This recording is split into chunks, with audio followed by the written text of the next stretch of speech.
Hey guys, we're back for the next section, which is choosing the right agent. So now that you've gone through and found the right lender and you've gotten your pre approval with that lender, you need to start shopping for homes, right? Now that we know what the budget is, we need to start being able to look at homes and shop for homes. And if we find the right home that we're going to want to, purchase, then we need an agent who's going to help us through this negotiation and really help us with the whole escrow and transaction process because they're experienced and they know how it works and they know how to handle it.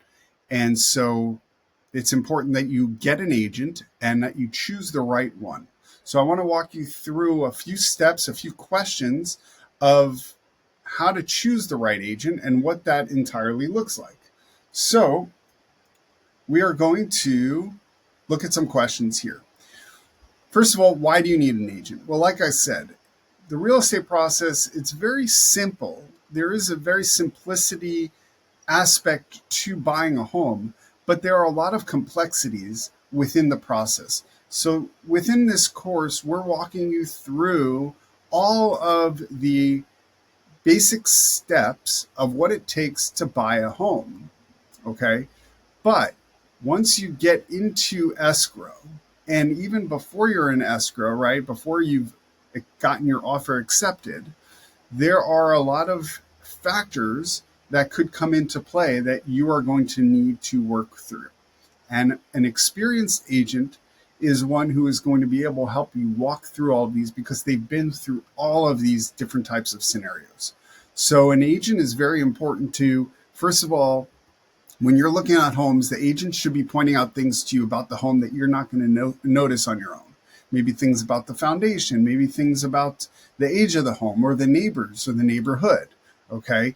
They're going to help you with that. When you're putting in an offer, they're also going to help you with things like that. They're going to help you to talk to the agent to understand maybe if they have other offers, where potentially where those offers are at, and then how to approach putting in your offer. What number should you come in at? What are you going to set your contingency limits to? How long is the escrow period going to be? All of these things are going to be things that an agent can help guide you with. And then once you're in escrow, once they've accepted your transaction, they're going to help walk you through the entire process. How to deal with the inspections, how to deal with the appraisal. Maybe it falls short, and what do you do there, right? How do you deal with the loan? What happens if the loan gets denied in the middle of escrow? What do you do then? All of these things are going to be things that you're going to want some support. You're going to want somebody with experience to help walk you through all of these particular points of the transaction. Okay.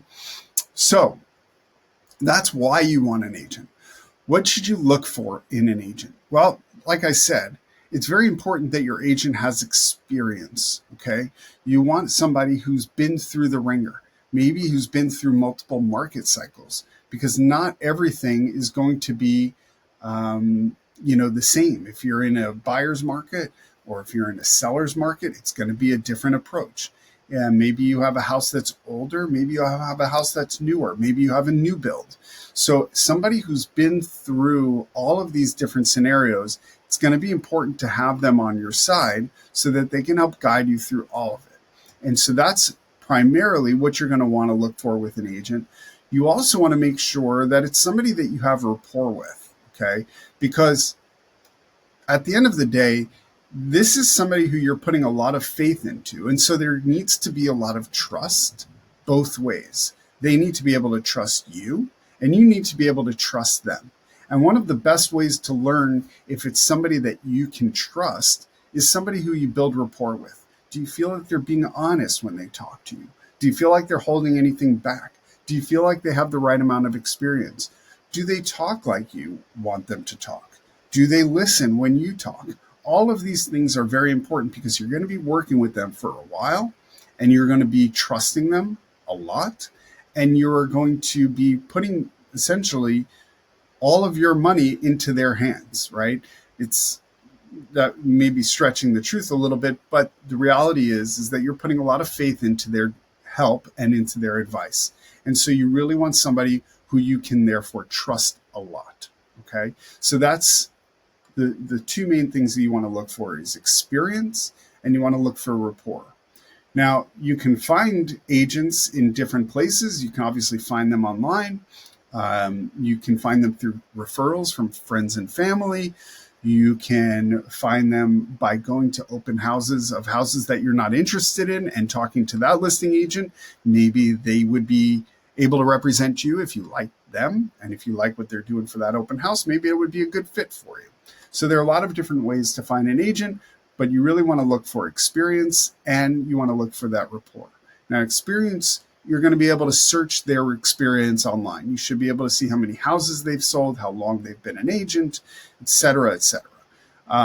All of that stuff can be found online. They may even have it on their website a little bit. So that is a good start. And the rapport, you really want to have a nice long conversation with them. You probably want to sit and talk to them for at least 30 minutes, maybe even 45 or an hour, and get to know them and let them get to know you, understand their process, let them understand what your situation is and what you're looking to accomplish, your goals, and have that conversation. If they don't have the time for you to sit there and talk to you, they may not be the right person. So keep that in mind as well. Okay. And how much does an agent cost? Well, a lot of things have changed just a couple months ago, back in August of 2024. And the National Association of Realtors was sued by a number of people. And the result of those lawsuits was a settlement. And the settlement said that seller agents can no longer offer on the MLS. The MLS is the multiple listing service where agents post their listings. Seller agents can no longer offer the buyer's agent's commission that they're willing to share with them. So let me back up for a second and explain to you sort of what happened in a nutshell. Back for a long time ago, there were no buyer's agents. There were just seller's agents. And seller's agents were their job was, I would go to a house and I would go to the seller and I would say, I can sell this house to you if you give me 5% of the sales price. And the seller said, fine. It was that seller agent's job to sell the house, market the house, and also find the buyer. And for doing all of that, they would get 5%. And along came a buyer's agent who knocked on the door and said, I have a buyer. He loves this home and they would like to purchase it from you. Okay. Well, if I did that, would you share some of your 5% with me? And the seller's agent said, sure, I would give you 2.5% of my commission. So the seller was already paying the 5%. It was just a question of how much of the commission that the seller agent negotiated with the seller would be shared with the buyer's agent. And whatever that amount was, it was able to be posted on the MLS. So that if I, as a buyer's agent, was showing my clients properties, I would be able to know how much they would be willing to offer me if I showed them and sold them that house. Okay. The settlement said we can no longer post that amount on the website, on the MLS. And as a result, from now on, the process is going to be very similar because a lot of sellers are still going to be willing to offer that 2.5%. But the process from now on has to be that you as a buyer need to find a buyer's agent. You then need to sign a contract with that buyer's agent and establish what that buyer's agent fee is going to be. You as the buyer are responsible to make sure that the buyer's agent gets paid whatever that fee is. It could be 2.5%, it could be 3%, it could be 2%, and whatever the negotiating works out to, whatever the fee is that you agree upon, you as the buyer are responsible that they get that money. Now, when you go to buy houses, you are going to have your buyer's agent put into the offer that the seller is going to pay for that buyer's agent, okay? Out of their proceeds, the same way that they were doing it before. But right now, the seller is only saying to the seller's agent, I'll give you 2.5%, and we'll talk about the buyer's agent fee later. So it really depends on how much they cost. The real thing for you to know now is that buyer's agents are now working directly for you. They have an amount that they have to agree upon with you as to what they are going to get paid. Hopefully the seller will cover that cost. And if they don't, it will be part of your closing costs. Now, if the seller is unwilling to cover those costs, you could always write a higher purchase amount to cover those costs so it's baked into the loan and it doesn't have to come out of your pocket. And hopefully that offer can be accepted and appraised. The amount that they're going to charge you, it's up to them. It's up to you.